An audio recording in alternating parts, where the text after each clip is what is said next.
How to install the FTP client Filezilla on Windows. Go to the official website of Filezilla. From the Download section of the website, download the Filezilla FTP client installer file for your Windows operating system. For instance, if it is Windows 64-bit by 86, click on this setup file.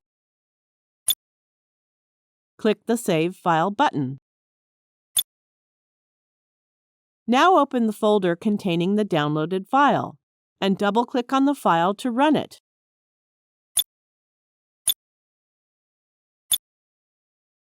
Click the I agree button and then click the Next button. Click the box for desktop icon of Filezilla, and then click the Next button. Choose the destination folder and then click the Next button. Now click the Install button. Then click the Finish button.